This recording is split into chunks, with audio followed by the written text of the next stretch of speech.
That's an inspirational story. Thanks so much for sharing your garden with us. It's great to see really strength growing from difficulties there. So again, beautiful story. We're now going to be going deeper into the world of healing gardens with Jenny Peterson, who is joining us now. Welcome back to Central Texas Gardener. It's always a pleasure to be here, Tom. And you have a remarkable new book. It's The Cancer Survivor's Garden Companion. And this is a very personal story for you. Tell me about the genesis of the book. I actually started thinking about writing this book when I was writing my first book, Indoor Plant Decor, because literally the week that I got diagnosed with cancer was the week that I got the contract for that book.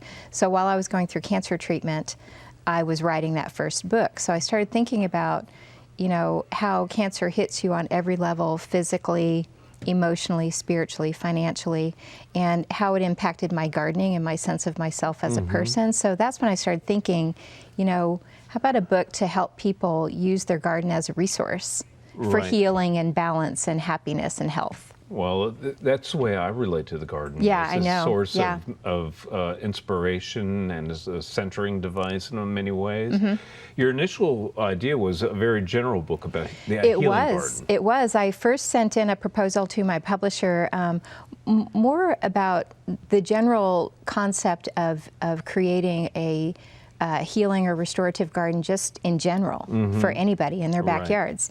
And he responded with a phone call to me and he said, Jenny, now with your health history, how would you feel about really fine-tuning this topic and focusing on cancer survivors? And I'm sure I did like a literal grimace. I went, I don't know. That just sounds so narrow. I was really a little apprehensive about that. I understand that. And not from a privacy standpoint. I talk about this all the time, about my own health history and my cancer treatment and everything. But I started to remind myself that, when I got my cancer diagnosis and when many of my friends who are cancer survivors got theirs, we're given books, or we go out and buy a book, or we look something up online. And so you want to gather that information, and books are, friendly, easy ways to do that. So then I began to get a little bit easier about it, and I'm glad that I took that leap of faith with my publisher, Paul Kelly. I understand that at least in the pre-sales, the response has been phenomenal. It really has been. I was really kind of blown away, and I always say this is not attention for me. I don't think about it that way at all. This is about this topic where wellness and mindfulness crosses over with gardening in the natural world, and people are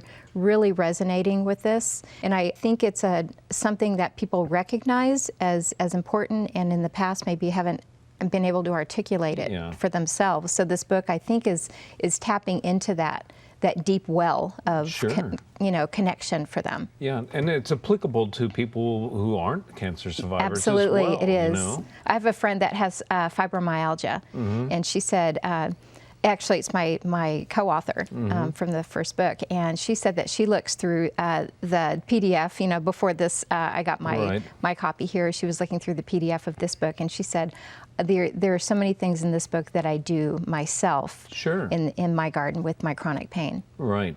Well, the gifts of the garden are many. Let's just talk about the different ways that gardening is therapeutic for people, whatever the situation. I always think of things like in terms of body, mind, and spirit. And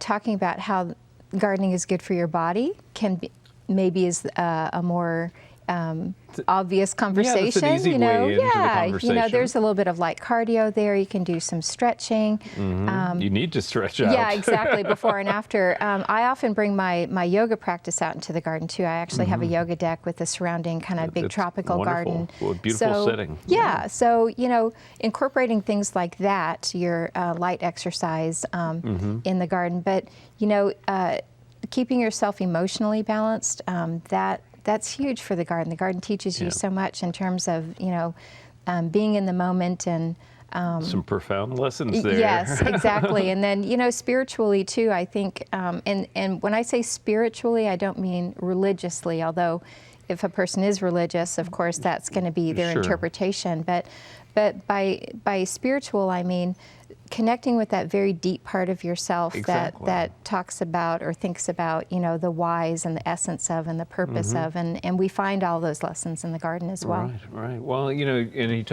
let's go back to the body for just a minute. Yeah. There's really important lessons in the garden about just our bodies and our existence on this planet. Yeah. The cycle of life and death that we deal with in the garden is a reminder that it's really this rolling wheel that Oh, it's constant. goes on. It's right? constant in the garden. You think about it, it's constant state of birth, death, rebirth. Right.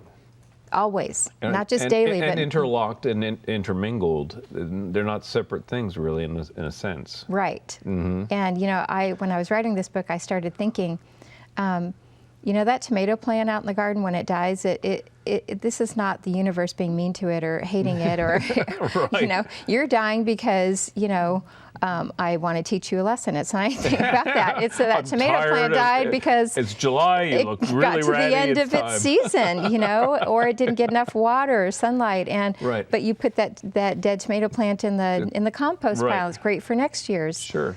So it doesn't, what that taught me when I was going through my own treatment is that, this is not personal to me. I didn't get a cancer diagnosis because I did something wrong or because I'm not loved Right. or anything like that. It just is. It's not a why me, it's a why not me. And you learn those things being out in the garden. It's very, a practice of being, very mindful and very present in time. Well, and that word mindfulness is very powerful Yeah. these days, and doing things intentionally, whether it's a little chore that you have to do in the garden, Right. that can turn into a blessing. Oh, absolutely. I like to think of it as like, whatever emotion you're having, whatever difficulty you're experiencing, or joy or a blessing, there is something that can mirror that or reflect that in the garden. So, for example, if you're feeling very contemplative, maybe have some things that are really kind of heavy on your mind, go out in the garden and do something that's very slow or Zen-like, that you can do it without thinking, like watering or Exactly. weeding.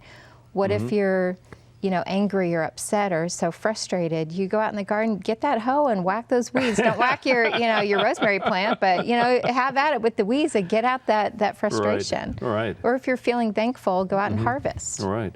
You can also ritualize certain aspects of this as well. I know that I do that in my own garden and in my life. There are little simple things that I do that I think of in kind of a ritual fashion. Sure.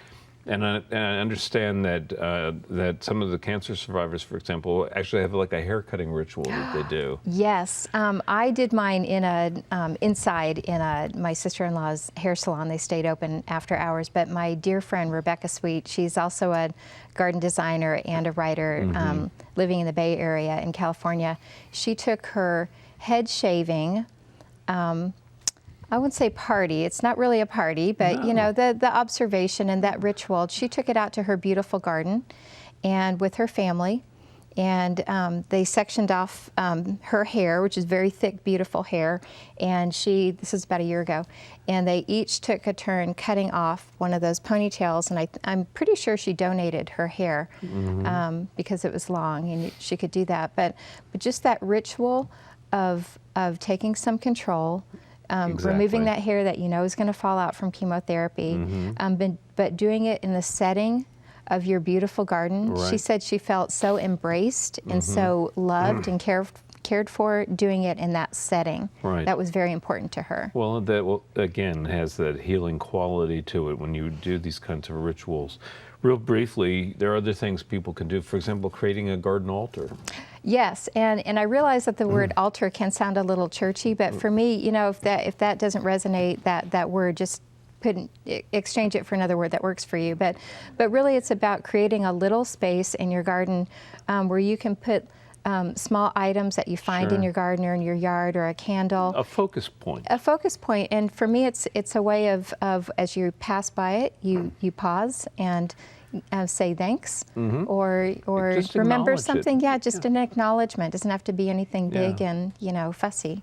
Well, Sometimes the smaller the better. yeah. Well, it's a beautiful idea. I'm so glad Thank that you. you've undertaken this particular project.